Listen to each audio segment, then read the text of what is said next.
There's a kind of woman you've probably walked past 100 times without ever really seeing her. And Delaney Shaw was that woman. 27 years old, brown hair tied low, a burn scar running from her left wrist to her elbow that she kept covered even in August, and a way of saying, yes, sir, so quiet that people forgot she was standing in the room at all. For 14 months, she'd cleaned the Castellani estate in Barrington, Rhode Island. And she didn't just work there, she lived there, in a small room off the back stairs, because everything she owned in this world fit into a single cloth bag. She never missed a day, and she never once heard anyone say her name. Then came that Tuesday night in October. The iron gate swung open, and she was pushed out into a rainstorm hard enough to sting. She went down on the whetstone, and the bag split open, and her whole life scattered across the driveway, while a dozen people watched from the doorway, and not one of them made a sound. Under the porch light stood Arturo Castellani, 68 years old, leaning on his cane, and he didn't come down a single step. She lifted her head, and the rain ran down her face and hid the one thing she never let anybody see. And she asked him for 30 seconds to explain herself. He turned his back and said, "I've been reading people for 68 years, and I read you the day you walked in." Then the lock closed. Now, if you think you already know how this story goes, the poor girl at the gate, and the rich man's father who throws her out, I promise you don't. Because that old man had no idea who he'd just locked outside in the rain, and by the time he found out, it would cost him everything he'd spent his whole life protecting. Before we begin, if stories about dignity and second chances mean something to you, hit that like button. It truly helps this channel grow. Share it with someone who needs a reminder that kindness always finds its way back. And if you're new here, subscribe and turn on notifications so you never miss a story. Now let's go back to that rain-soaked driveway in Barrington and find out what happened next. The sound of the lock clicking shut was still ringing in Delaney's ears when she knelt and began lifting her belongings, one by one, from the puddle. The uniform she had folded into a neat square was now soaked through and heavy with water, and she wrung it between hands, trembling from the cold, before folding it exactly as it had been. The rain had battered her notebook nearly to pieces, and she carefully smoothed each bent corner flat. The crayon drawing of a house with a chimney had bled into a blur of color, and she picked it up last, slipping it between 2 pages of the notebook with the care of someone handling things that still possessed their full value. And to her, they truly did.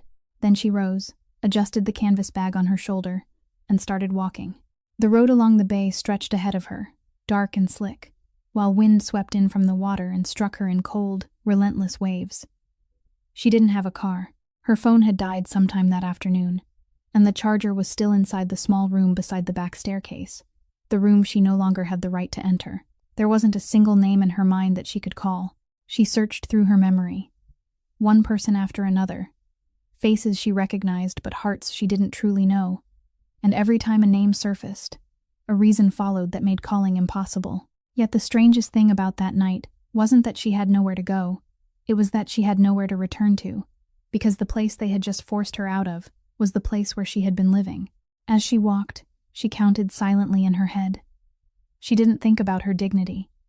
She didn't think about the eyes of the dozen people who had stood watching from the doorway. She calculated. The money they had pulled from her canvas bag had been kept, which meant it was gone. She knew exactly how much remained in her wallet, down to the last dollar, and she knew the hospital payment due at the end of the week just as precisely. She added the numbers again and again for mile after mile, rearranging them one way and then another, as though calculating them often enough might somehow cause the total to change on its own. It didn't. She passed houses with their doors sealed tight, low fences, and boat docks lying motionless in the darkness, while the streetlights grew farther and farther apart, until the only light left was the pale glow spilling from a sign at an intersection. She turned toward St. Bridget Hospital. The night security guard looked her over once, then looked at the puddle forming beneath her feet, and quietly tipped his head toward a row of chairs in the corner without asking a single question. She thanked him in a voice so soft he probably didn't hear it, then sat down on the plastic seats in the waiting room that stayed open through the night. Her clothes were still wet. Out of habit, she pulled her sleeve down over her left wrist, even though there was no one in the waiting room to see it. She sat with her back straight, both hands resting on her knees, her eyes open, afraid to lean back, afraid to close them, because she knew that the moment she looked like someone with nowhere to sleep, they would ask her to leave, and she couldn't allow that to happen. Not because she needed shelter from the rain, but because exactly one wall away from where she sat, on the other side, her younger sister was sleeping. She remained that way all night, listening to the footsteps of the nurses on duty moving back and forth through the corridor, listening to a door close somewhere on the floor above, listening to the rain tapping against the roof. Near dawn, when the sky began to turn gray, she lifted a hand and brushed a stiff, dried strand of hair from her cheek, then reached into the pocket of her apron for her hair clip. Her fingers touched something else, a small folded piece of paper she didn't remember putting there. She drew it out and opened it very slowly, afraid it might tear. The paper was soaked through, the ink blurred into pale blue stains, and even after holding it beneath the ceiling light and staring for a long time, she could make out only one thing. The handwriting belonged to a woman, careful and deliberate, yet Delaney couldn't read a single word. She sat holding the paper for a while, then placed it between 2 pages of her notebook to dry, closed the notebook, and returned it to her canvas bag. Then she forgot about it, the way someone forgets a leaf that has fallen unnoticed into the fold of a coat, never realizing that she had just placed inside her bag the very thing an entire family had spent 10 years trying to bury. That morning, the morning she could still remember in every detail even now as she sat in the waiting room. Everything inside the Castellani mansion had unfolded exactly as it did on any other day. Delaney rose before dawn, went down to the kitchen before even the cook arrived, and the first thing she did was pick up a piece of chalk and write on the small board hanging beside the china cabinet. She divided it into morning, noon, afternoon, and evening. 1 line for each, which pill was which color, what time each one had to be taken, and on the final line she added a reminder that the yellow pill mustn't be taken on an empty stomach. She wrote in large, clear letters because her employer's eyesight had grown poor, and because she knew he would never agree to wear glasses in front of the household staff. She had only just set the chalk down when the sound of a cane echoed through the hallway, and Arturo came through the kitchen doorway, stopped, looked at the board, and then looked at her. He asked who had given her permission to interfere with his medicine. She lowered her head and said, "I'm sorry, sir. I didn't touch your medicine. I only wrote down the times you need to take it." He said he had lived this long without needing anyone to remind him what to do, and he didn't need a servant concerning herself with his health.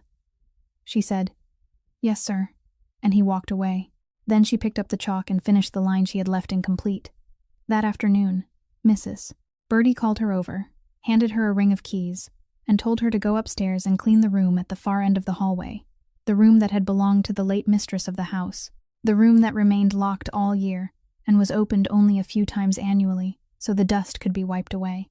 She told Delaney to finish quickly and come back downstairs, and not to sit there staring at things. Delaney went up, unlocked the door, and found the air inside suspended as though time itself had stopped there many years before. She wiped the cabinets, the picture frames, and the windowsill, and when she reached the base of the wall, she noticed that one of the wooden panels had slipped loose from its fitting. She pulled it away, intending to straighten it and press it back into place. And from the hollow space behind it, an old leather-bound notebook slid out and fell to the floor. She picked it up. The cover was soft, and the corners had been worn smooth by years of being held in someone's hands. She didn't open it. She only meant to put it back where it had been, and at that exact moment, a loose sheet of paper slipped from inside the notebook and drifted in a slow circle to the floor. She picked up the page, intending to tuck it back between 2 of the notebook's pages, when someone downstairs called her name, once and then a second time. Flustered, she pushed the paper into the pocket of her apron, slid the notebook back behind the panel, pressed the wood firmly into place, and stood. When she turned toward the door, she saw someone standing in the doorway. Rocco, her employer's younger brother, had both hands in his pockets and said nothing at all. He looked at her, then at her hands, then at the pocket of her apron, and finally back at her face, staring for so long that she lowered her head in greeting and stepped around him to go downstairs. He still didn't say a single word. By evening, the entire mansion was in an uproar. The late mistress's ruby brooch was gone from its box. They opened the box in the middle of the drawing room, in front of everyone, and all that remained in the red velvet lining was a shallow indentation. That was when Miss Sienna Marchetti quietly said that, as far as she knew, only one person had entered that room that day. No one asked her how she knew. They summoned Delaney upstairs, and they searched her canvas bag in the middle of the hallway, in front of the very people she had cooked for, cleaned rooms for, and greeted every morning for 14 months. The brooch wasn't in the bag. What they found instead was a stack of cash, folded neatly inside a worn envelope. Money she had saved $1 at a time over many years. And when someone held it up, the entire hallway fell silent. Someone muttered that a servant had no business possessing that much money. She opened her mouth to explain that she didn't dare keep it in a bank, that once before, every cent in her account had been taken to pay debts she had never borrowed. But no one asked her that question. No one asked her anything at all. And then the master of the house stepped into the hallway, leaning on his cane. At that same hour, a long distance from Barrington, inside a warehouse by the harbor where the sea wind slipped through the gaps in the rolling doors, and the smell of machine oil clung to every strand of air, a man sat at the far end of the building behind a long wooden table, and not one of the more than a dozen people standing around him dared speak before he did. Enzo Castellani was 34 years old, and throughout his entire life in business, he had never needed to raise his voice to make people listen. Seated before him was a man whose hair had already turned gray, the owner of a small coastal freight company, a man who had owed money for too long and made too many promises. He spoke quickly, talking about a slow shipping season, about 2 canceled voyages, about the bank, and the longer he talked, the higher and more desperate his voice became, until at last he could no longer speak and did what people at the end of their hope so often did. He dropped to his knees on the concrete floor. The entire warehouse fell silent. Enzo looked down at him, and what appeared in his eyes wasn't satisfaction, but something very close to displeasure. He said, "Stand up." The other man looked up, not understanding. Enzo repeated himself in the same voice, no faster and no louder, telling him to get to his feet because he hated seeing a man of his age kneeling before him. The man struggled upright, his hands still clasped tightly together. Enzo opened the folder in front of him but didn't look down at it, because he already knew every word. And he said that the following morning, when the office opened, the man's 3 harbor warehouses would be transferred into new ownership. The man opened his mouth to speak, but Enzo continued, saying that the house, however, would remain his. Someone in the warehouse drew in a sharp breath. The man stood frozen, and Enzo added, in a slightly quieter voice, that he knew there were children living in that house, and he wouldn't take away the roof over their heads. Then he closed the folder and delivered his final words, saying that this was what he was giving, and he didn't give twice. The man began to cry and tried to thank him, but Enzo had already risen and was walking toward the back of the warehouse where Gio Barsotti was waiting, and he didn't turn around again. Everyone inside that warehouse understood one thing very clearly, though no one ever said it aloud. This man didn't destroy people with his fists. He destroyed them with signatures, and with those very same signatures, he sometimes left them one thing worth living for. The next meeting began at once in the small room at the rear of the building.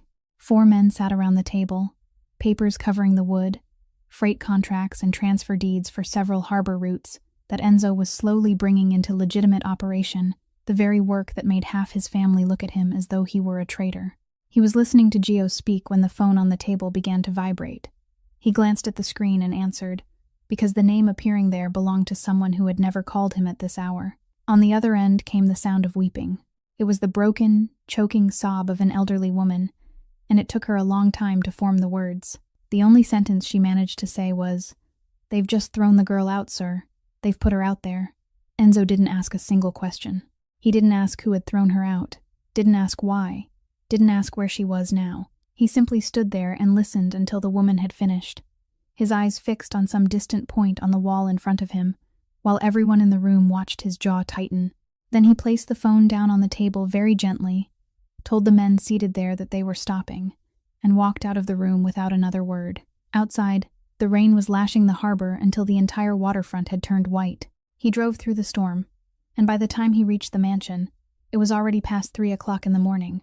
The lights were still on in the dining room, the particular kind of light that belongs to a house where something has just happened and no one has been able to sleep.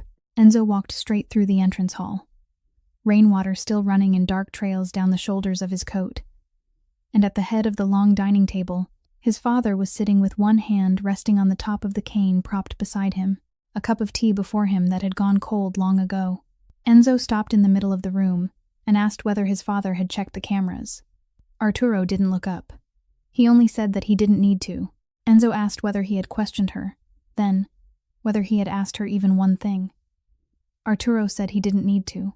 Enzo asked a third time, and it was the only time in his life that he ever raised his voice inside that house, asking whether his father had allowed her to speak, whether he knew she had stood outside begging him for 30 seconds and he had turned his back on her. His voice struck the high walls and fell across the wooden table, and the entire house went utterly still. Arturo looked up and said that he had lived for 68 years, that he had never been wrong about a person, and that a girl like that would sooner or later steal something from this family. Enzo stepped closer to the table, placed both hands on the wood, and lowered his voice until it was quieter than it had been when he entered. He said, "That 68 years of judging people failed you once already, father." Arturo asked who he had misjudged. Enzo said, "My mother." Arturo told him to be quiet. Enzo said that this entire house had called his mother a servant for years, and his father had sat there listening, and not once had he opened his mouth. Arturo sprang to his feet and slapped him. Enzo didn't move away. He remained exactly where he was, his face turned slightly to one side, then slowly looked back at his father, and he didn't say another word, because this was how people in that house had spoken to one another for years, and he knew that saying more wouldn't change anything.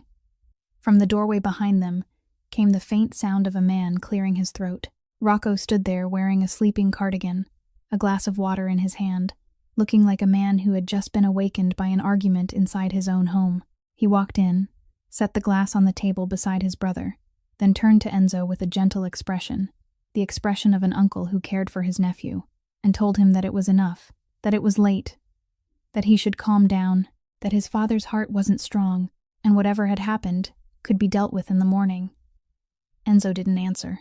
Rocco looked down at the table for a moment, then added in a slow voice that sounded almost sorrowful that he didn't blame Enzo, that Enzo had a good heart, and in that way he was like his mother, but kindness placed in the wrong hands could sometimes open the door to things that should never have been allowed into one's home. He gave his nephew a light pat on the shoulder and walked out, and the entire statement sounded as smooth and harmless as sincere advice from an older man who had seen much of life. Enzo turned and walked straight toward the door. "Mrs." Bertie stood pressed close to the foot of the staircase, her eyes red and swollen, wanting to say something to him, but he had already stepped out into the courtyard. He searched for the rest of that night. He drove to the bus station, walked past every row of waiting seats, questioned the night ticket clerk, and showed them her photograph. He went to the cheap motels lining the highway, knocked on every door, and each time people shook their heads. He entered an overnight shelter on the outskirts of town, stood reading the list of registered names, and hers wasn't there.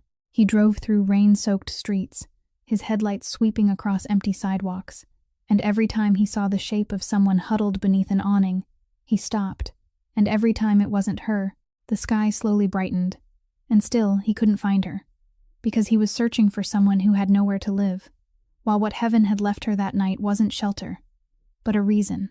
The sky had begun to brighten when he turned the car back toward home, and Mrs. Bertie was already waiting outside the gate, clutching her cardigan across her chest, her hair still loose because she hadn't had time to tie it back. She hurried to the driver's door before he had even switched off the engine. He told her he had searched everywhere, the bus station, the motels, even the shelter on the outskirts, and no one had seen Delaney. "Mrs." Bertie shook her head, and her voice trembled more from urgency than from the cold as she said, "You've been looking in the wrong places, sir." He asked what places. She said he was searching for someone who didn't have a home, but that girl wasn't someone without a home, because she had never had one. Then she said the words he would remember for a very long time, that Delaney didn't have a home. She had only one place in this world, and wherever her younger sister was, that was home to her. Enzo looked at her for perhaps a second, then shut the car door and backed out of the drive. He reached St. Brigid before the sun had fully risen. The night security guard was nearing the end of his shift and nodding off behind the desk, but when he looked up and saw the man who had just entered, he suddenly sat straighter, without understanding why. Enzo crossed the lobby, turned into the waiting room that stayed open all night, and saw her there. She was sitting on a plastic chair in the corner, her clothes still damp, her hair dried into stiff strands, both hands resting neatly on her knees, her back still straight. She sat upright as though she had strength left to spare, while her face was flushed with fever and her lips had turned blue. He stood in the doorway for a moment without entering, because some sights take a few seconds for a person to fully comprehend. Then he walked toward her, and she heard his footsteps and lifted her head. She recognized him, and the first thing she did wasn't smile with relief or begin to cry. Out of habit, she pulled down her sleeve to cover her left wrist. He took off his coat and held it out to her. She pressed herself back against the chair and said, "Please don't, sir." He continued holding the coat. She went on in a voice rough with illness, saying they had called her a thief, that the entire household had stood there watching while they searched her bag in the hallway, and that if he stood beside her now, they would talk about him too. They would say he was defending a thief, and she didn't want that. He looked at her in silence, then asked very softly whether she knew what people had said about him throughout his entire life. She couldn't answer. He laid the coat across her shoulders and said that if she was afraid of rumors, she had chosen the wrong man to worry about. She sat motionless beneath his coat, and something inside her broke so quietly that she tried to hold it back. She thanked him, then said she was going back, that she had to work the morning shift. She braced one hand against the chair and rose. She remained standing for perhaps half a second. Then her entire body pitched forward.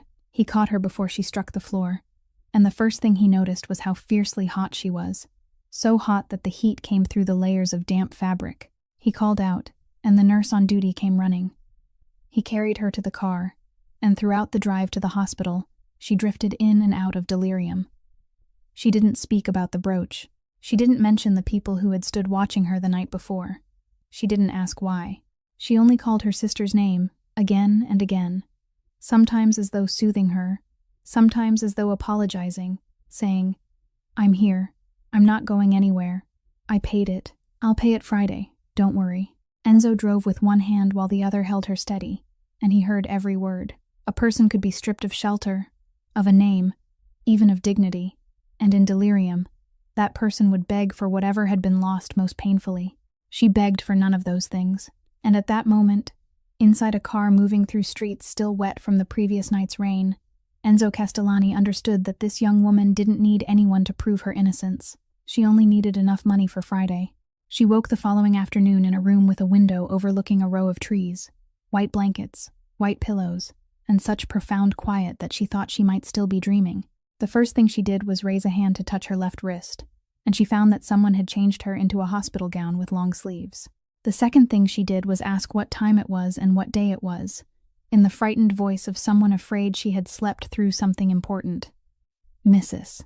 Bertie was sitting beside the bed, and she leaned forward, took Delaney's hand, and began scolding her through her tears. She demanded to know whether Delaney had truly sat out there all night without calling anyone, how long she had intended to remain there, whether she thought she was made of iron. Then she began crying again and said she had called the young master that very night, that she had hidden behind the kitchen door while dialing the number, her hands shaking so badly that she entered it incorrectly twice, and the only sentence she had managed to say was that they had thrown the girl out. She said she hadn't dared speak loudly because she was afraid the master would hear, and she apologized for not reaching the gate because they had stopped her on the front steps. Delaney held her hand and told her not to cry anymore, that she was all right.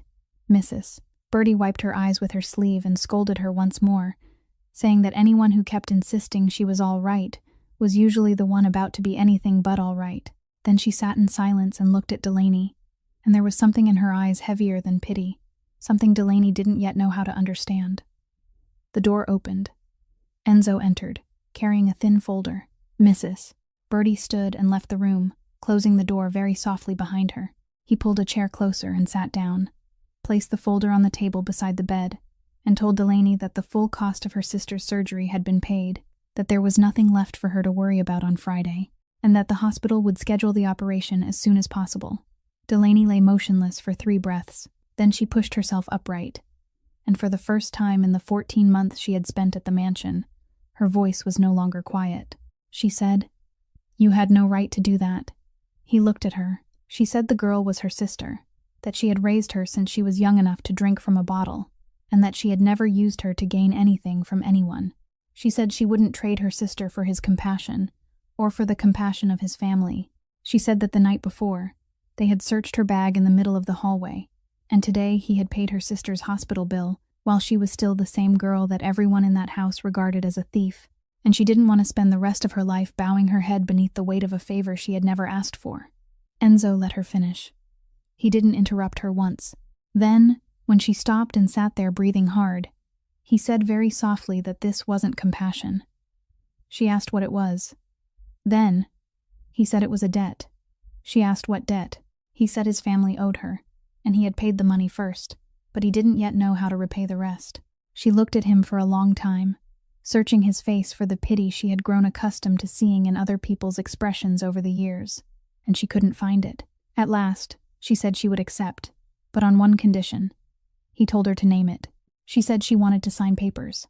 He asked what kind of papers. She said a proper loan agreement, with the amount clearly written, the date clearly written, and her signature on it, and that every month she would repay a portion from her wages. She would make a payment every month, even if it took the rest of her life, but she had to repay it. He remained silent.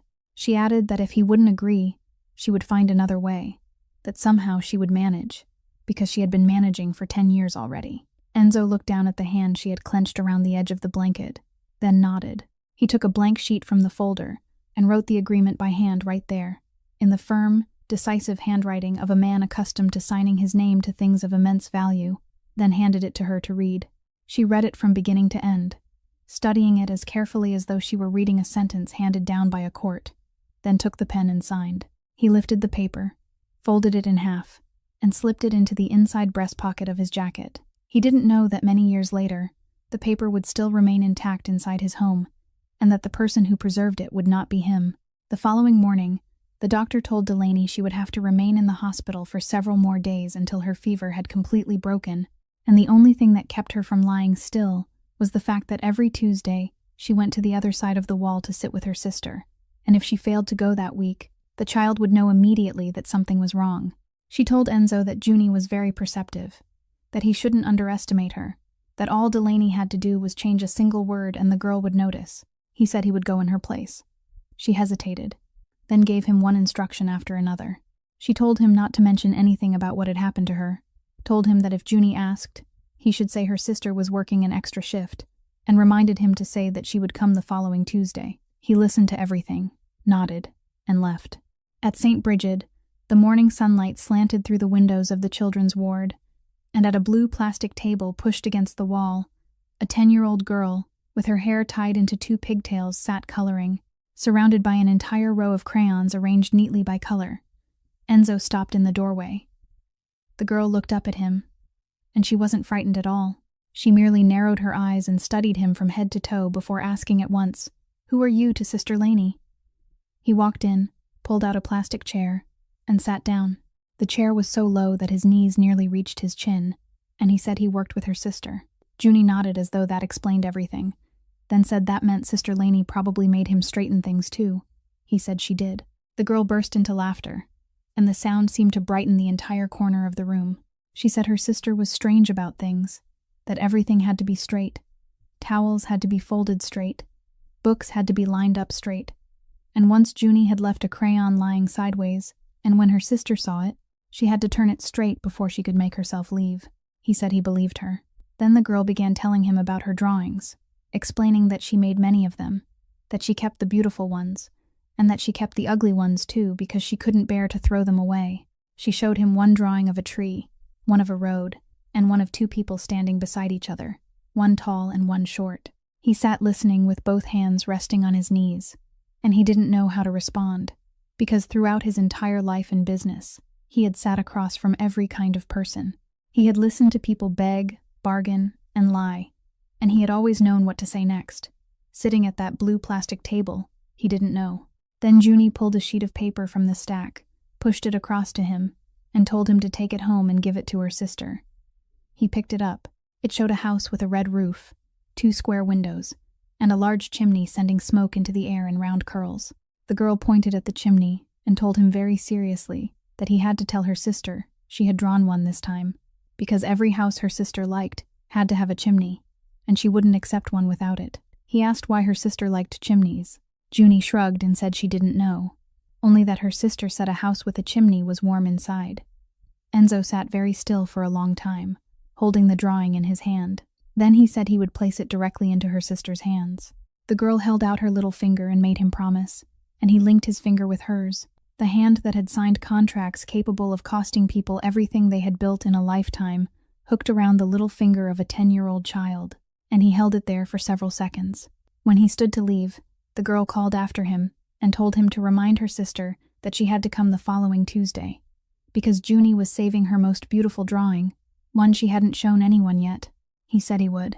When he reached the hallway, he stopped beside a window and took out his phone, and inside the breast pocket of his coat were two things: a loan agreement folded in half and a drawing of a house with a chimney, its colors blurred almost beyond recognition by the rain. He dialed a number, waited through 3 rings, spoke a single brief sentence into the phone, and ended the call. He didn't tell anyone whom he had just called. In Barrington, the Castellani mansion awoke later than usual. The servants moved through the house with lighter footsteps, spoke to one another in lower voices, and no one mentioned the name that had been spoken far too many times the night before. Arturo came down to the kitchen before daylight had fully broken, just as he had done for so many years. The sound of his cane striking the tiled floor in a steady rhythm, one beat, then another. He switched on the light. The kitchen was completely empty, the stove still cold, the kettle not yet set to boil. He stopped in the middle of the room for a moment, and then his eyes fell upon the small board hanging beside the china cabinet. The white chalk writing was still there, large and clear, divided into morning, noon, afternoon, and evening, which pill was which color, what time each one had to be taken, and which one mustn't be swallowed on an empty stomach. The handwriting was neat, leaning slightly to the right, the kind of writing made by someone who wrote slowly and carefully, because she was afraid the person reading might mistake one thing for another. He had passed that board every morning for months without once stopping to read it all the way through. That morning, he read every word, and at the very bottom, beneath the older writing, there was one more line, written in greater haste, the letters trembling slightly, the chalk pressed harder than usual, as though the person writing had been trying to finish before time ran out. And that line said nothing about medicine at all. It said only, "I'm sorry I disappointed you." Arturo stood motionless. He remained that way for a very long time, long enough for the light outside the window to change from gray to white, long enough for his grip on the top of his cane to tighten until his knuckles turned pale. In the mind of that 68-year-old man, there was no argument, no explanation, only an unpleasant feeling rising from somewhere beneath his ribs, the feeling of a man who had just realized that he was being seen. He had spent his entire life inside a house where everything had been arranged so that he would never have to look back at himself. And now, on a chalkboard in his own kitchen, a single line of writing was looking directly at him. He reached out as though to erase it, then drew his hand back. He turned away and took several steps, stopped, and looked back. Then he reached for the cloth hanging over the edge of the sink. He began at the bottom, erasing that final line first, slowly and carefully, moving his hand back and forth over the same place far more times than necessary, until not a trace of chalk remained. Then he continued upward, wiping away the evening line, the afternoon line, the noon line, the morning line, and even the reminder that the yellow pill mustn't be taken on an empty stomach. He wiped until the board was black again, black and clean and completely empty, with nothing left upon it. He draped the cloth over the edge of the sink, walked out of the kitchen with the aid of his cane, and didn't look back. In the doorway behind him, Mrs. Birdie had been standing there for some time. She had seen everything. She had seen him standing in silence, had seen his hand withdraw and then reach out again, had seen the cloth passing over that one place again and again, and she didn't say a word. She merely pressed herself against the doorframe to let him pass, lowering her head as a servant was expected to lower it, and only when the sound of his cane had faded down the hallway did she step into the kitchen, stand before the blank black board, and raise one hand to her mouth. In the pocket of her dress was an old telephone, and inside that telephone was a photograph she had taken during the night. Taken while her hands were still trembling with anger, taken without knowing what she intended to do with it, thinking only that one day she would throw it in his face. She had never imagined that day would come so soon. That afternoon, the security manager of the mansion was summoned to the small room behind the harbor warehouse, and on the way there he asked Gio 3 times why the young master wanted to see him, and all 3 times Gio gave him no answer. Inside the room there was only a wooden table, 2 chairs, and Enzo was already seated. A glass of water stood on the table. He pushed it toward the opposite side, then tipped his head to indicate that the man should sit. He sat down. Enzo didn't begin with a greeting, didn't ask how he was, and didn't mention anything that had happened at the house. He said only 3 things. First, He said there had been a section of footage from the upstairs hallway on Tuesday night, and he wanted to see it. Second, he said he knew it no longer existed. Third, he said he never asked anyone a second time, not because he was quick-tempered, but because he didn't need to. Then he sat in silence. The man stared at the glass of water in front of him, sweat beginning to gather at his temples, and the silence in that room grew so heavy that he couldn't endure it for more than a minute. He confessed. He said it hadn't happened on Tuesday night at all, but had been arranged at the beginning of the week. Someone had approached him, paid him a sum of money, and made one simple request: that during a certain period on Tuesday afternoon, the recording from the upstairs hallway would never exist. He said he hadn't asked why. He had assumed it was a private family matter. Wealthy families always had private matters, and he had taken the money. Enzo asked who had paid him. The man said he had never met anyone face to face, that the money had been transferred through an account, and he stammered out the name of the intermediary account. Gio wrote it down, and that evening he traced it from the intermediary account to a small legal services company, then from that company to an office in Providence, and the final name that appeared on the screen was the Marchetti family. Enzo stared at that name for a long time. Then he called Sienna. She arrived the following morning at the exact appointed time, not a minute early and not a minute late, dressed as neatly as though she were attending a board meeting, and sat down with the posture of an attorney accustomed to holding the advantage in every conversation. Enzo pushed the paper Gio had printed across the table toward her. She glanced down, and for one very brief moment, he saw that polished composure falter. She looked up, and she didn't deny it. She said, "Yes, I arranged it." He asked when. She said at the beginning of the week. He asked why. She remained silent for a moment, then said she had needed a pretext. She continued in the same calm voice, saying that she had already been waiting in the hallway that afternoon, that she had seen the girl enter the room, that she knew everyone in the house had noticed how fond they had grown of her, and that by evening, all Sienna had needed to do was say the right sentence at the right moment. She said she had intended to create only a small incident, enough to drive the girl out of the house, enough to make her understand on her own that she didn't belong there. Enzo listened to everything. He didn't strike the table, didn't raise his voice, and didn't address her by name even once. Then he asked his next question, very softly. "Where is the brooch now?" Sienna opened her mouth to answer, and she couldn't. She sat there, an attorney who had stood before countless boards, who had won cases against entire teams of opposing counsel, and for the first time in her life, she stammered. She said, I never touched it." He looked at her. She continued, and this time her voice was so genuine that even she couldn't conceal it, saying that she had never intended to take the brooch, that its disappearance was something she hadn't expected at all, and that when the box had been opened in the middle of the drawing room and they had found it empty, even she had felt a chill run down her spine. She said, "I intended to create a small incident, but what happened that night wasn't small." The room remained silent for a very long time. Enzo leaned back in his chair, and inside his mind, everything had just shifted into a different alignment.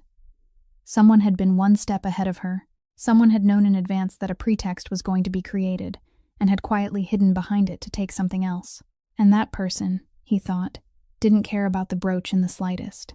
He rose, walked to the door, and said only one thing to Gio. "Examine every asset that has ever stood in Uncle Rocco's name, from the beginning until now, and don't miss a single one." 2 days later, Sienna Marchetti came to the hospital. She didn't enter the room. She waited in the hallway beside the window at the far end, and when Delaney passed, she called her name, using both her first and last name, clearly and completely, something no one in that mansion had bothered to do throughout the 14 months she had lived there. Delaney stopped. Sienna didn't waste time. She opened her briefcase, took out a thin folder, and held it toward her.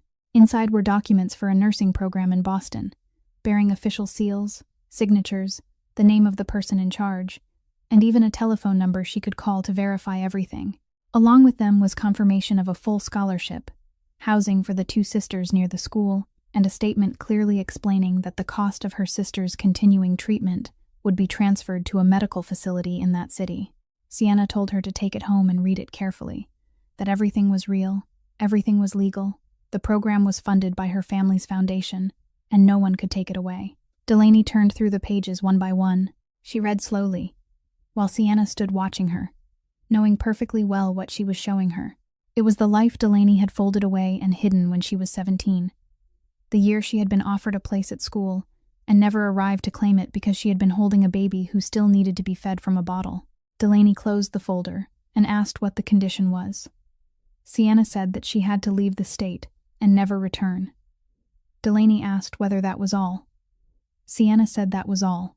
Then she continued, speaking in the voice of someone who sincerely believed every word she was saying, telling Delaney that she wasn't buying her and that she shouldn't think of it that way, because she hated how people pushed money into someone else's hands and called it help.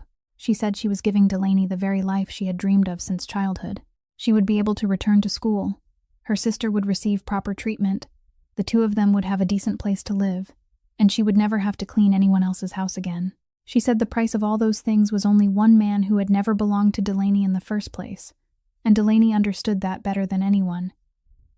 Delaney stood in silence for a moment. Then she held the folder back out to her.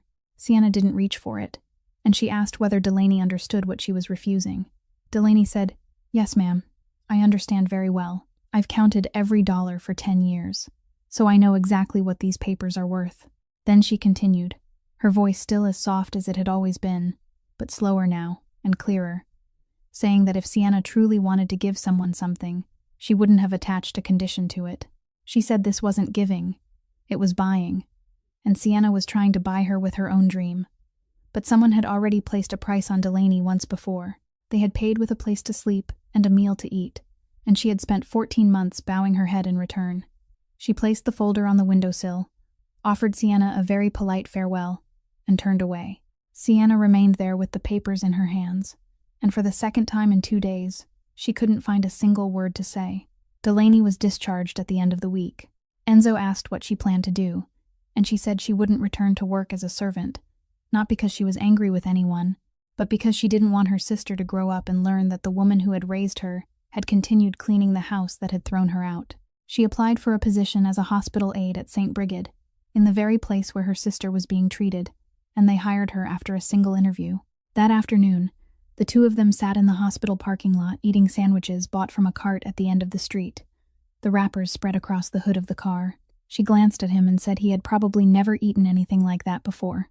He asked how she knew. She said it was because he was holding it as though it were a legal document. He gave a quiet laugh, took a bite, and said that he knew how to eat one. It was only that no one had ever invited him before.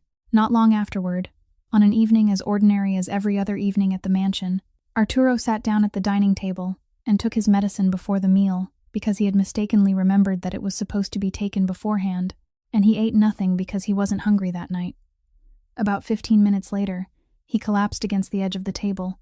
The new maid, a young woman who had been working there for only a few weeks, rushed in and froze where she stood, then ran to fetch his medicine and emptied everything onto the table. She stared at the scattered blister packs without knowing which ones he was taking, how many he was supposed to take, or at what times, because no one in that house had ever told her. The family called an ambulance. Mrs. Bertie came running up from the kitchen, and when she saw the medicine strewn across the table, she cried out that someone had written everything on the board in the kitchen, every medicine, every time, which one mustn't be taken on an empty stomach, written in letters so large anyone could see them. Then she stopped in the middle of the sentence. She stood motionless in the dining room, and in her mind she saw that morning when she had remained hidden in the doorway, watching an old hand move a cloth back and forth over the same place until the blackboard was completely clean. She began to tremble. Then she searched the pocket of her apron for her old telephone, entered the wrong code twice, and found the photograph she had taken that night, when she had been so angry that she hadn't even known why she was taking it. She pressed the telephone into the paramedic's hand and said, Here, look at this. These are the medicines he takes. All the times are written here." They enlarged the photograph, read every line of white chalk written in large, clear letters that leaned slightly to the right, and immediately knew what to do on the way to the hospital. Later, the doctor told Enzo that if they had arrived even a little later, or if they hadn't known what Arturo was taking and had treated him incorrectly, the outcome would have been very different. And so the person who had been driven from that house into the rain in the middle of the night became the one who kept its master alive on the journey to the hospital, using the only thing she had left behind there, her handwriting on a board that he himself had erased. Once the danger had passed, Arturo was transferred to the recovery ward at St. Brigid. When he was fully conscious, Mrs. Birdie showed him the screen. He took the telephone, put on his glasses, and read. He read every line divided by the time of day. He read the final line. Then he said nothing for a very long time, so long that Mrs. Birdie had to turn her face away. At last, he placed the telephone on the blanket and said that she had written those words because she wanted to come back. Enzo was standing beside the window, and he turned to look at his father. He asked whether his father truly believed that someone being thrown out into the rain would still sit there calculating what she should write on a kitchen board to make herself look good. Arturo didn't answer. Enzo continued, his voice quiet, without the slightest trace of argument, saying that his father thought that way because he had never been poor in his life. Poor people didn't have time to scheme over things so small. They only had enough time to finish whatever task remained undone before they left. Arturo turned his face away. At that moment, someone knocked on the door. It opened, and the hospital aide who entered with a supply cart was Delaney. Mrs. Birdie sprang to her feet. Enzo said nothing. The head nurse had assigned Delaney to that ward at the beginning of the morning shift because, among everyone working that day, she was the only person who could read the handwriting in the photograph the paramedics had brought in. When they asked how she could understand it so easily, she had only said, "Because the writing is easy to read." She pushed the cart inside, greeted Arturo politely, and began her work. She recorded his vital signs, checked the intravenous needle, and replaced the dressing on the back of his hand with the light, efficient movements of someone whose hands had grown familiar with the task. She asked him to raise his hand a little so she could pass the roll of bandage beneath it, and he raised his hand. She asked whether he felt any pressure in that spot, and he said no. She wrote on the observation chart hanging at the foot of the bed, told him that someone would bring his evening meal shortly, and reminded him to eat before taking the yellow pill. She didn't mention a single word about that night, not one word. When she had finished, she wheeled the cart out, said goodbye once more, and gently closed the door. And after the door had shut, the 68-year-old man lay motionless in the hospital bed with his face turned toward the wall, because he didn't dare look at her. The letter arrived on a Thursday afternoon, buried among several advertising flyers in the mailbox of the boarding house where she had just rented a small room near the hospital. The envelope was white, with the name of a government agency printed in the upper left corner, and inside there was only a single sheet of paper. Delaney stood at the foot of the stairs and read it immediately, still wearing her work uniform. The letter was written in the kind of language she had encountered far too many times in her life, polite, measured, without a single unnecessary word. It informed her that the application for assistance with the treatment expenses of her family member was being reviewed again for eligibility after the agency received an anonymous complaint. It stated that during the review period, the agency couldn't guarantee that her place on the assistance list would be preserved, and that if the process extended beyond the prescribed deadline, the assistance could be transferred to the next case on the waiting list. At the bottom of the letter was a scheduled date for her to bring in her documents for verification, a case number, and a round official seal. There wasn't a single threatening word anywhere on the page. No one told her what she had to do. No one told her what she wasn't supposed to do. There was only a notice, an appointment date, and a seal. Delaney read it again from the beginning, then a third time. She remained at the foot of the stairs for a long while, holding the paper in her hand, and thought of every night she had spent calculating that amount again and again, every dollar she had folded into the worn envelope, every year she had worked 2 jobs at once. She thought about how, through all those years, she had never submitted a single incorrect document, had never left one line incomplete, because she knew that people like her weren't allowed to make mistakes. She folded the letter, slipped it into her pocket, and went upstairs to her room. That evening, after she had finished cooking dinner and was sitting at the table sorting through her documents in preparation for the appointment, her telephone vibrated. The number was unfamiliar. She answered and said hello. On the other end was a woman's voice, pleasant and unhurried, the kind of voice used by a telephone operator or a customer service representative. The woman greeted her using her full name. Then, still speaking in that same pleasant voice, she said that Delaney worked in the second-floor recovery ward, didn't she? That her shift ended at 7 o'clock in the evening, didn't it? And then she named the physician responsible for her family member's case, pronouncing every part of the name correctly, without missing a single word. Delaney rose from her chair. She asked who the woman was. The woman didn't answer.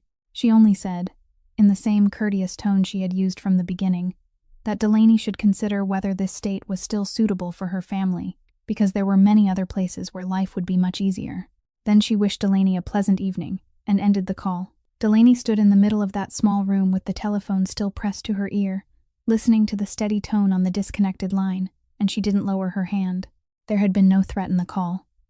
No one had threatened to do anything to her. No one had told her what she would lose. There had only been a few polite questions and a piece of advice.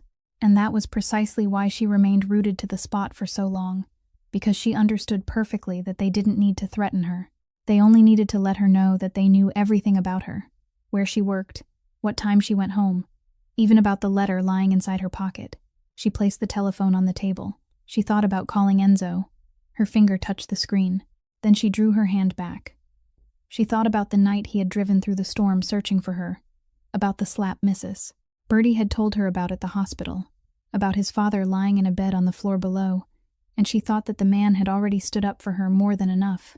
She took out the letter, smoothed the crease flat, placed it inside the folder, and put it away. She didn't tell anyone a single word. The following evening, she sat down on the floor with all her documents spread out before her as she prepared for the appointment: birth certificates, guardianship papers, hospital payment receipts arranged in chronological order, and the old notebook in which she had always recorded everything. She opened the notebook to look for several receipts tucked between its pages, and a small folded piece of paper slipped out and landed in her lap. She picked it up, and it took her several seconds to remember what it was. The paper had dried long ago, its folds had hardened, and the stains of blurred ink from that night had now settled into distinct lines. She opened it beneath the light of the desk lamp. The handwriting belonged to a woman, careful and deliberate, written in ink, trembling slightly at the ends of the letters, as though the writer hadn't been calm while putting the words on the page. And this time, Delaney could read it. The first line was the name of a street, and the moment her eyes touched that name, her entire body went rigid, because it was the street where she had grown up, the street she had walked along on her way to school throughout her childhood, the street she hadn't returned to once in 10 years. The second line said that this was the 11th petition. The third line was written smaller, the letters crowded closely together as though meant only for the writer herself to read, and it said, "He told me to be quiet again."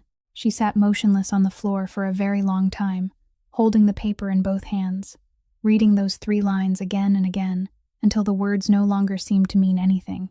The following morning, she asked to change her shift, took a bus into the city, and went to the Public Records Archive. She handed the paper to the employee sitting behind the counter, a middle-aged man wearing glasses, and said she wanted to search the records of a building on that street. He asked which year she wanted to begin with. She said all of them, as far back as possible. He typed something into the computer, told her to wait, and disappeared into the room behind him. He returned carrying 1 box of records, then brought out a second. The truth revealed itself 1 layer at a time, slowly, in the way things buried for 10 years often do. The first layer was the ownership record. The apartment building belonged to a small property management company, and under the name of its director was a name Delaney had heard throughout the 14 months she had spent in the mansion, the name of the man who had stood in the doorway watching her for a long time without saying a word: Rocco Castellani. The second layer was a file of complaints. The residents of the building had submitted reports about the deteriorating electrical system, sending them repeatedly over the course of 2 years, each one handwritten, each one bearing the signatures of several households. The employee turned through them one by one for her to see, and in the corner of every page there was a stamp showing the date it had been received, and beside it was a note stating that the case had been closed. There was no reply, no inspection report, nothing at all. Closed, then closed again, and closed once more. The third layer was the final document in the box. The employee handed it to her more slowly than he had handed her the others, and he said nothing.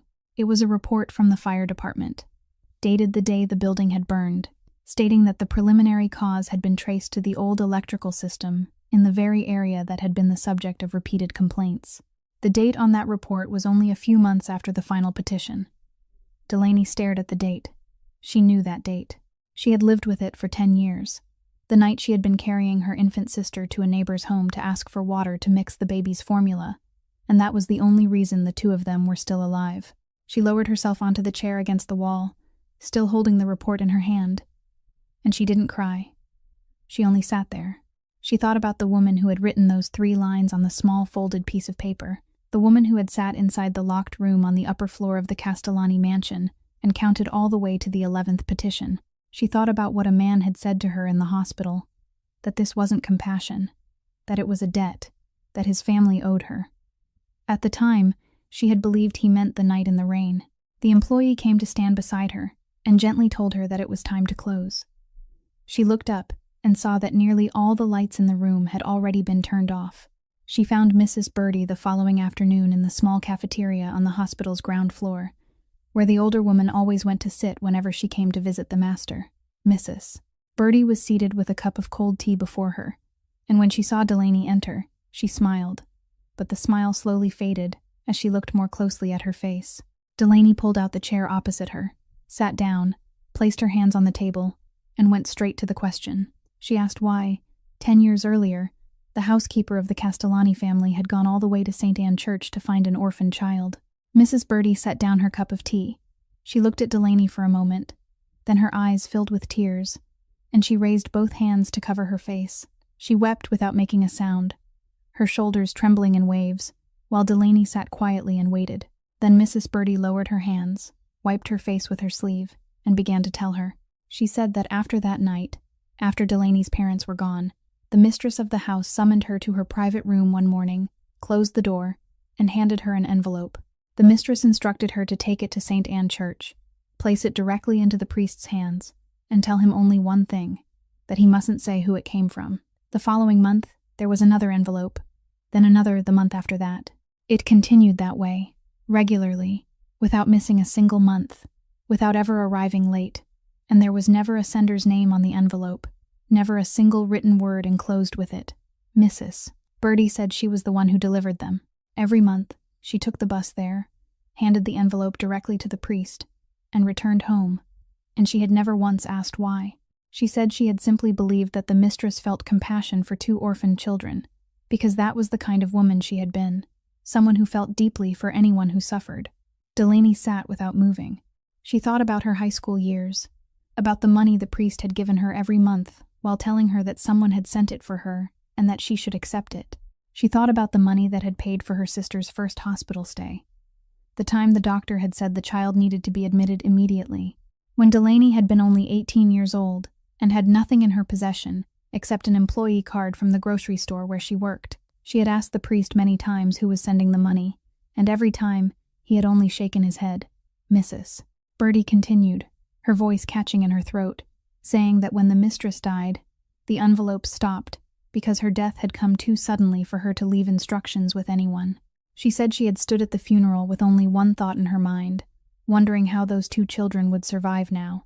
She had no money, she was only a servant, and her wages were barely enough to support herself, so she had been able to think of only one thing to do. She said that the previous year, when the household needed another servant, she had gone back to St. Anne Church and asked where the little girl from all those years ago was living now, and they had directed her to the place where Delaney worked the night shift. She said she had stood outside watching Delaney work for nearly an entire shift before she found the courage to go inside. She said she had brought Delaney into that house because she believed it would give her a place to sleep, 3 meals a day, and a steady wage every month, and she had thought that the mistress, wherever she was, would have wanted that too. Then she took Delaney's hand in both of hers and spoke in the voice of someone making a solemn vow, saying, "Child, I swear to you, I never knew why the mistress was sending money to you and your sister. I only believed she felt compassion because of a terrible accident. All my life, I never knew anything more than that. Had I known, I would never have brought you into that house." Delaney looked down at the 2 aged hands holding hers, and she understood that Mrs. Birdie was telling the truth. She was a good woman who had tried to do something good, and she had never known where she was placing Delaney. Delaney gently tightened her fingers around the older woman's hands and told her not to cry anymore, then leaned back in her chair. Inside her mind, everything had just closed into a circle. The money that had kept her alive as she grew up, the money that had saved her sister the first time, the money that had followed her through all those years when no one knew who she was. Every bit of it had come from a woman who had sat inside a locked room on the upper floor and counted all the way to the 11th petition. And that woman had been the wife of the man who had locked Delaney outside in the rain. She submitted her resignation on Monday morning, The head nurse asked whether something had happened, whether anyone had made things difficult for her, and she said, "No, ma'am. I only have some personal matters to take care of." She asked for her sister's care records to be transferred to someone else in the ward, explained every detail carefully, wrote down the things the child liked and the things she feared, then folded the paper and handed it to a coworker, saying, "Please keep an eye on her for me." She rented a room in Fall River, across the state line, a second-floor room in an old row house, and found a night shift position at a nursing home nearby. She didn't take her sister with her. The child was waiting for surgery. Her case had already been scheduled, and Delaney understood very clearly that moving a child who was awaiting an operation simply because an adult was afraid was something she could never allow herself to do. So every week, on her day off, she took the earliest bus back to Barrington, sat with her sister throughout the afternoon, colored pictures with her, listened to her stories, then caught the final bus home. She was running from a man. She wasn't running from her sister. Before leaving, she wrote Enzo a note and entrusted it to Mrs. Birdie. It contained only 3 lines. On the first, she wrote that she wasn't angry with him and never would be. On the second, she wrote that she had learned what happened on Halsey Street 10 years earlier. On the third, she wrote that she would continue repaying the debt in full each month, and that he mustn't come looking for her. During those same days, Gio completed the investigation Enzo had ordered. Enzo read the file in his office, straight through from beginning to end, and learned the truth several days after she had. At midnight that night, he drove to his uncle's house. Rocco opened the door in his nightclothes, showed no surprise, invited him inside, and poured him a drink. Enzo didn't sit down. He placed the file on the table and said that his uncle had until the end of the week. Rocco glanced at the papers, lowered himself into a chair, and laughed. It was the laughter of a man who had known for a very long time that this day would eventually come. He asked what Enzo intended to do, whether he planned to hand the file over to the authorities, whether he truly dared send his own family to prison. Enzo looked at him and said that he was saving the family, while his uncle had been selling it for years, piece by piece, and selling it cheaply. Rocco set down his glass. He said Enzo was still very young. Enzo said he hadn't come there to listen to him talk. Then he walked out. That night, the safe in Rocco's office was opened, and beneath the uppermost layer of documents, 2 things were found. One was an old leather-bound notebook, its corners worn smooth by years of being held in someone's hands. The other was a ruby brooch wrapped in tissue paper, never sold, never pawned, still exactly as it had been on the day it disappeared from the red velvet box. Enzo picked up the notebook first. He didn't touch the brooch, and in that moment, he understood something he wouldn't put into words for anyone else until much later. The man who had taken the brooch had never needed the brooch. He had needed only a reason heavy enough to drive someone out of the house in the middle of the night, before anyone had time to ask what that person had seen upstairs. On the drive home, Enzo's telephone vibrated. Mrs. Birdie had sent a message saying, "The girl has given up her room, sir, and she didn't tell anyone where she was going." He pulled over and sat motionless for a very long time. For many weeks afterward, he searched for her. He didn't send men to question boarding houses, and he didn't have anyone waiting outside bus stations, because he had learned that searching for her the way people searched for a missing person meant searching in the wrong way. He searched through the only trail a woman like her would leave behind: night shifts in places that were always short-staffed, small nursing homes, understaffed care facilities, where few people were willing to work the 3rd shift, places where employers hired without asking too many questions. He had the search begin around Providence, then extend northward. Meanwhile, in Barrington, inside the office where the safe had been opened, a silver-haired man sat alone beside the telephone on his desk and began making calls. He called every member of the family, even those no one had contacted in years. And to each of them he said only one thing: "I need everyone in the family to come together. It's urgent." He found her on a late autumn morning in Fall River, outside an old boarding house with a low wooden fence running along the front. She had just finished her night shift and was still wearing a thin cardigan, a bag of belongings in one hand, and when she turned into the narrow walkway, she saw him standing on the other side of the fence. She stopped. The 2 of them stood looking at each other, one on either side, and neither spoke for a long while. Then she set the bag down at her feet and asked whether he knew what she thought about every time he touched her hand.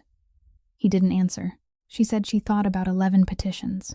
11 petitions that no one had bothered to read, that people had closed and put away, and she thought about how an entire building full of people had written again and again for 2 years, yet not one person had opened them and looked. He remained silent. She said, "Do you know, I lived for 10 years believing it was an accident. When something is an accident, there's no one to be angry with. I could only be angry with heaven. And after being angry with heaven for so long, even that grew tiring." Then she spoke more softly, saying that now there was someone she could be angry with, and that person carried his family name. He said he knew. She asked why he had come. Then, he said he hadn't come to ask her forgiveness. She looked at him.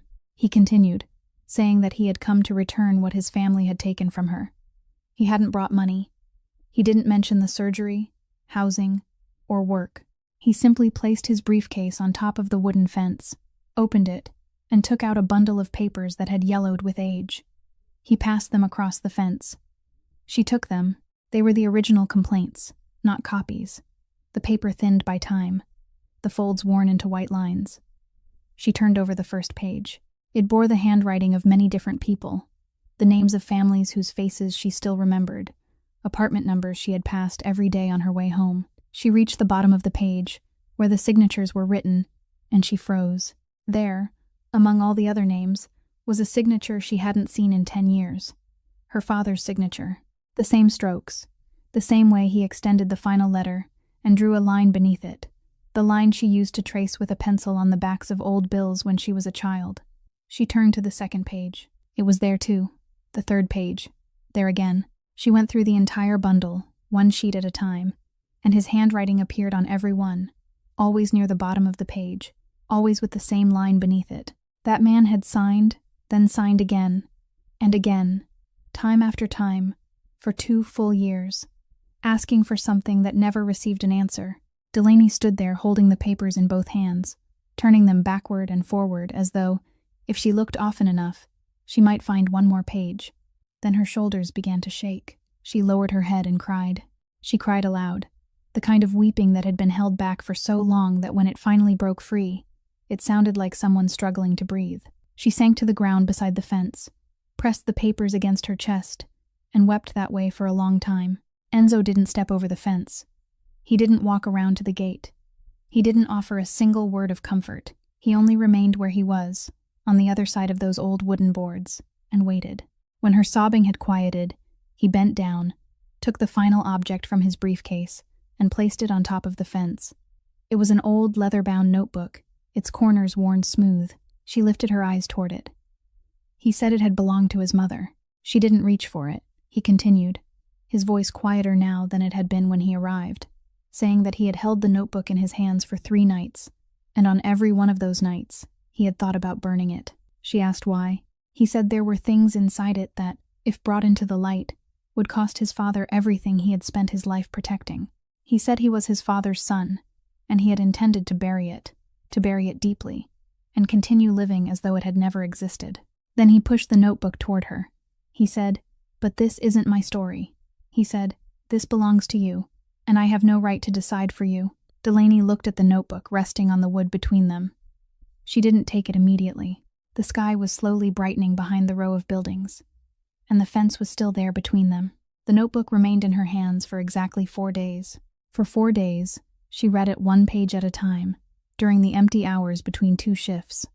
And on the 4th day, she caught the earliest bus back to Barrington, not to visit her sister, but to go to the recovery ward downstairs.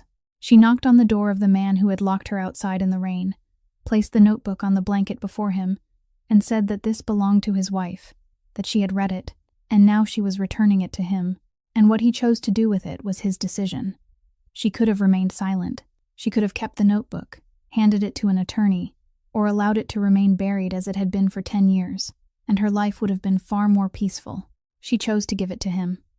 The meeting took place on Saturday evening in the mansion's great room, a room that for more than a dozen years had been opened only for matters of grave importance. The family arrived in full, the heads of every branch, even those no one had contacted in years, filling every chair around the long table.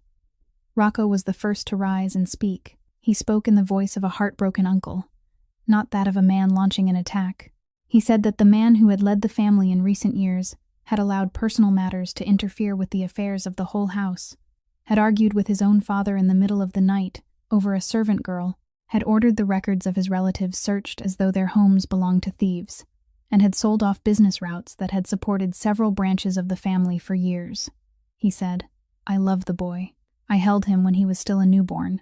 But love is one thing, and this family can't remain in the hands of a man who is no longer thinking clearly." When he finished, he sat down, and murmurs of agreement moved around the table. Enzo sat at the opposite end. He didn't rise. He didn't answer a single accusation. He said nothing about the glass of water, nothing about the intermediary account, nothing about the safe that had been opened. He only sat in silence with both hands resting on the table, while the entire room waited for him to say something, and he said nothing. Then the door at the far end of the room opened. The sound of a cane struck the tiled floor, one beat, then another. Arturo Castellani entered, visibly thinner after several weeks in the hospital, his left hand holding the cane, his right carrying an old leather-bound notebook. The entire table fell silent. He walked slowly to the head of the table, stood there, placed the notebook down, took out his glasses and put them on, then opened it. He said, "This is my wife's handwriting." Then he read aloud, slowly, for several pages, and his voice didn't tremble. He read the passages she had written about an apartment building on Halsey Street, about the petitions people had submitted only to have them closed, about the times she had asked questions and been dismissed, about the night she sat alone, counting all the way to the 11th petition. When he reached the line that said, "He told me to be quiet again," he paused for a moment, then continued reading. When he finished, he closed the notebook, removed his glasses, and raised his head to look at every face seated around the table. He said, "My wife came to me, not once, and asked me to intervene in the matter of my younger brother's buildings." He said, "I dismissed her. I thought a woman was interfering in business. I thought she had some grievance against his uncle and was trying to speak against him. I told her to be quiet and concern herself with the household." Then he said, and every person in the room heard each word clearly, "I didn't ask which building she meant. I didn't ask how many people lived inside it. I didn't ask a single question." He placed both hands on the top of his cane and said that for all these years he had believed himself to be a decent man because he had never ordered anyone to do evil. He said, "I wasn't the man who gave the order. I was the man who couldn't be bothered to ask. And at my age, I still don't know which is worse." No one around the table could speak. Then he turned toward his younger brother and added one final sentence. He said, "You took my wife's brooch not because you needed it. You needed a reason heavy enough to drive that girl out of the house in the middle of the night, before anyone had time to ask what she had seen upstairs." Rocco didn't falter in the slightest.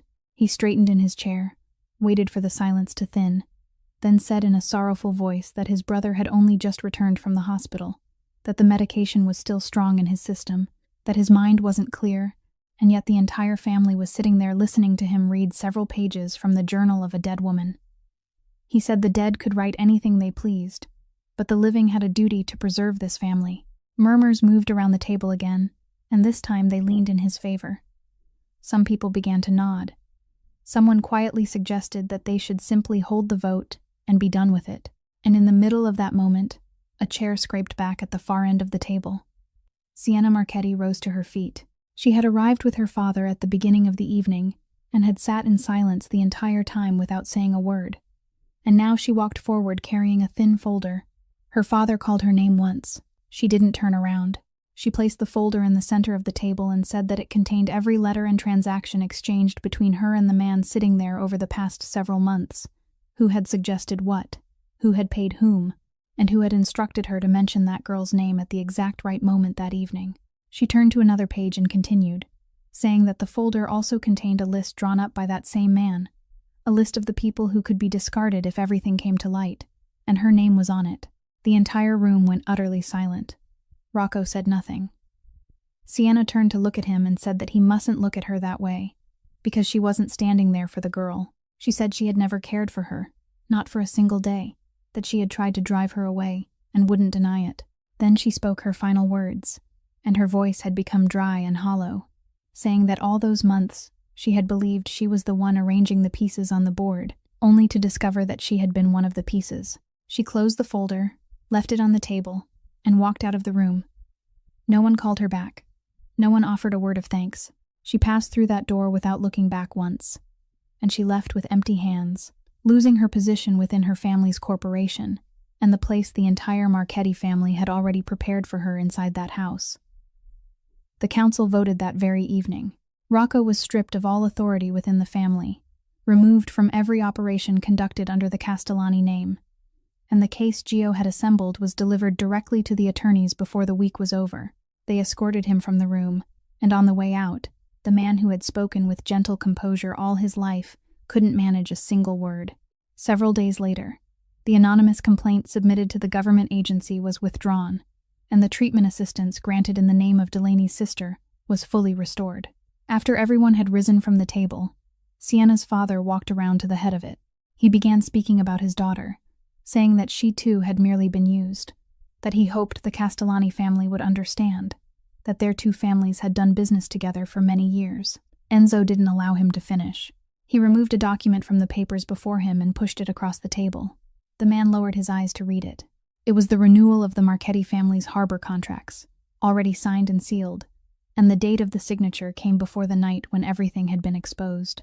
Enzo said that he had signed it the previous Tuesday, before he knew what the man's daughter had done. The man looked up and began to thank him. Enzo told him not to.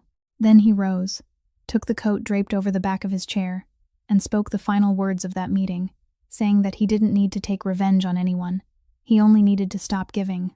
He walked out, and the sound of his footsteps crossed the entire length of the room, neither faster nor slower than when he had entered.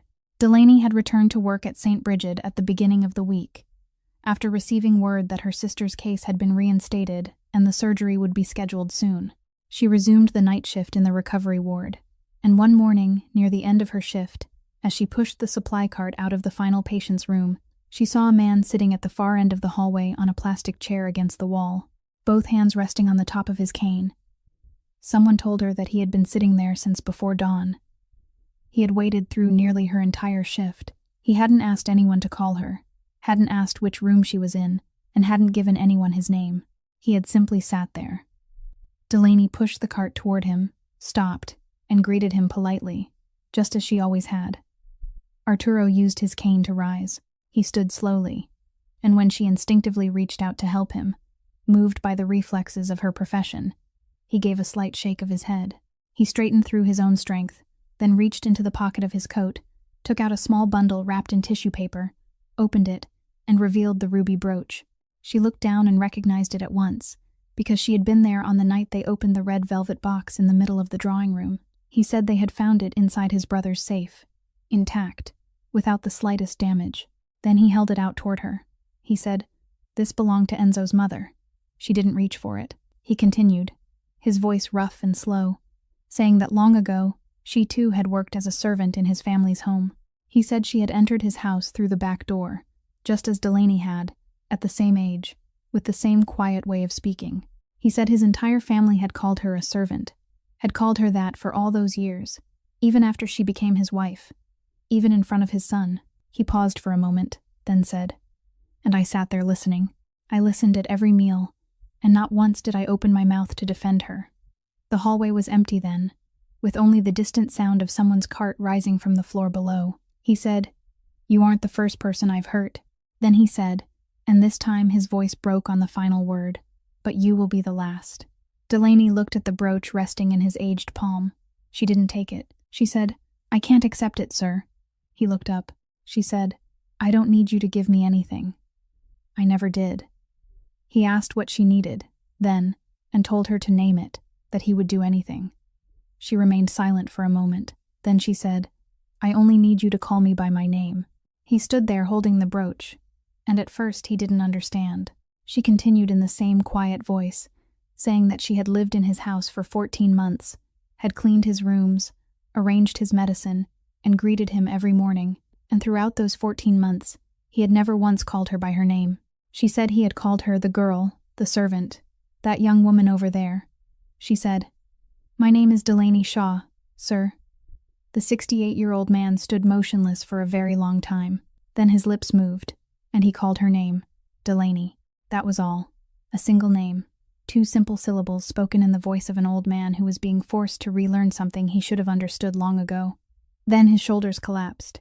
The man who had never bowed his head before anyone, The man who had stood beneath the porch light and refused to descend even one step began to weep in the middle of the hospital hallway. He cried without making a sound, both hands gripping the top of his cane, his entire body trembling, the brooch still resting in his palm. Delaney didn't offer forgiveness. She didn't step forward to embrace him, nor did she tell him that everything was all right, because it wasn't, and both of them standing there knew that it wasn't. She only watched him for a moment, then gave the slightest nod. Then she said, "I have to finish my shift, sir. Please sit down before you tire yourself."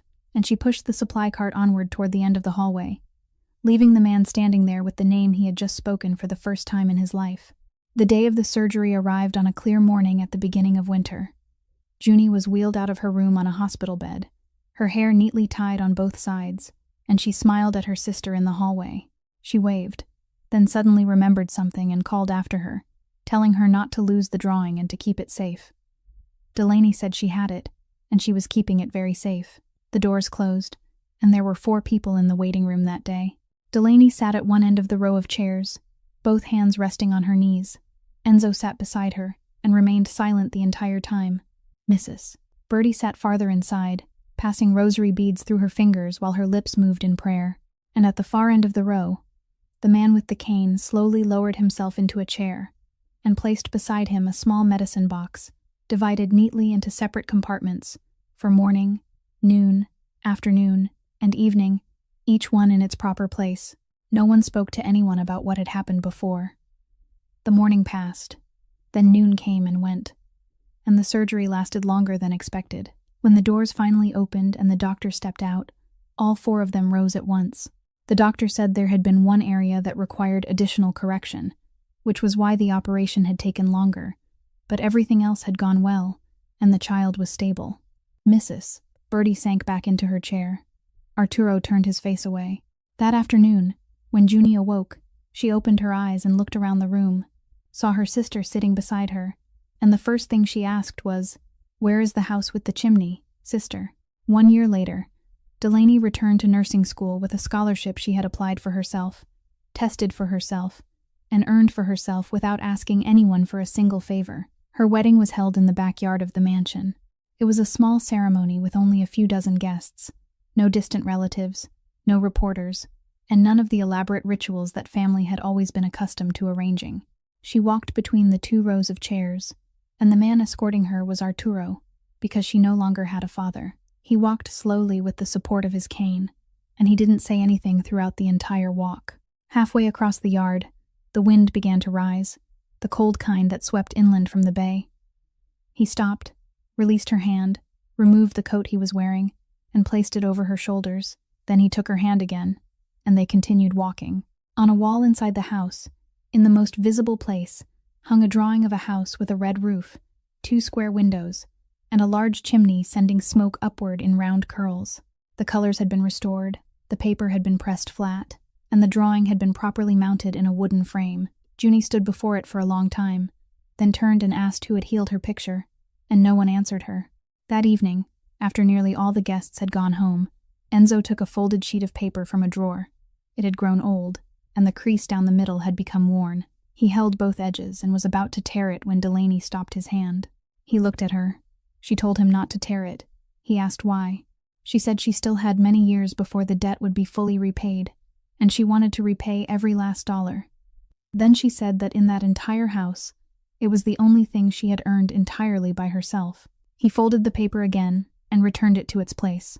The story of Delaney Shaw leaves us with something perhaps every one of us needs to remember: that a person's dignity isn't granted by status, isn't determined by family lineage, and can't be measured by the balance in a bank account. Dignity is the one thing other people can't take from you, even when they lock you outside on a rainy night. And there is one very simple way to discover whether a person is truly kind, and that is to watch how they treat those who can never repay them with anything. Some wounds don't come from cruelty, but from indifference, from our refusal to ask one more question, to read one more page, or to listen one more time. And some acts of kindness are very small. A hurried line of writing, an envelope without a name. Yet many years later, they can still save an entire life. If today's story touched your heart, please press the like button, share this video, and subscribe to our channel so that each day we can continue listening together to more meaningful stories. How did Delaney's story make you feel? And had you been in her place, would you have kept that paper or torn it apart? Please leave a few words in the comments, because we truly hope to hear the feelings that come from the deepest part of your heart. May everyone watching this video always be blessed with good health, a joyful life, and peace in each passing day. Goodbye for now, and we look forward to seeing you again in the next video.